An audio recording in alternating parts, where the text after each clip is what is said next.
আচ্ছা, আপনার কথা মনে হচ্ছে না যে পুরো বাংলাদেশি ক্রিকেট টিমটা তামিমকে ছাড়া কিছুটা অসম্পূর্ণ থেকে গেছে?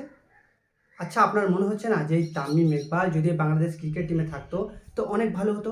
আচ্ছা, ৬ জুলাই ২০২৩, আচ্ছা তামিম অবসর নিয়েছিল কেন? আচ্ছা, আপনার এটা মনে হচ্ছে না যে তামিমকে অবসর নেওয়া করানো হয়েছিল? আচ্ছা, তামিমের থেকে ক্যাপ্টেন্সি কেড়ে নেওয়া হয়, সেটাও কিন্তু থ্রেট দিয়ে। তামিমকে থ্রেট দেওয়া হয় ক্যাপ্টেন্সি ছেড়ে দেওয়ার জন্য। আর না হলে বাংলাদেশ বোর্ড বলে যে আমরা আলাদা ব্যবস্থা নেব। আচ্ছা, কেমন যেন পাকিস্তানি ক্রিকেট বোর্ডের মতো হয়ে যাচ্ছে না?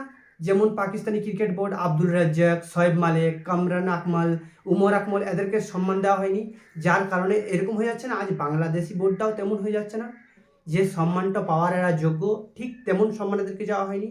ঠিক তেমনই বাংলাদেশ বোর্ডটা হয়ে যাচ্ছে না তো? যেমন তামিম ইকবাল যেমন একটা লেজেন্ড পার্সন, তাকে ঠিক তেমন সম্মান দেওয়া হয়নি। আচ্ছা, তারপর যখন সে 2024-এ ফার্স্ট মার্চের 1 তারিখে ফরচুন বরিশালের হয়ে উইনার হয়, তখন আপনার মনে হচ্ছে না যে এই মানুষটা এখনও অনেক কিছু বাকি আছে, এই মানুষটা অনেক কিছু করে দেখাতে পারবে?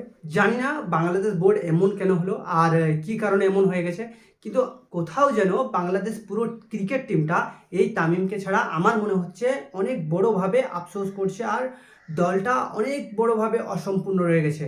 আমার মনে হচ্ছে না যে এই দলের মধ্যে আর তামিমের জায়গায় আর কেউ আসবে আর তামিম সেই শূন্যস্থানটা পূরণ করবে। কিন্তু তামিম যে মানুষটা ছিল, সে মানুষটা খুব সুন্দরভাবে নিজেকে প্রেজেন্ট করতো টিমের মধ্যে। আর বাংলাদেশ বোর্ড যে তার সাথে কোনোরকমভাবে ভালো কিছু ব্যবহার করেনি, তাকে ফোর্স করানো হয়েছে, সে নিজের মুখে এটা স্বীকার করছে। আর সে বলছে যে জানি না আমি ফিরবো কিনা, যদি ফিরি, মানে এরকম বলা হচ্ছে যে সে বলছে যে যদি ফিরি, কিন্তু ফেরার আশা প্রচণ্ড কম। সে কিন্তু ইচ্ছা করে অবসর নেয়নি, সে একটা খুব সুন্দর মনের খেলোয়াড় যে নিজের মান সম্মান বাঁচাতে টিম থেকে অবসর নিয়ে নেয়।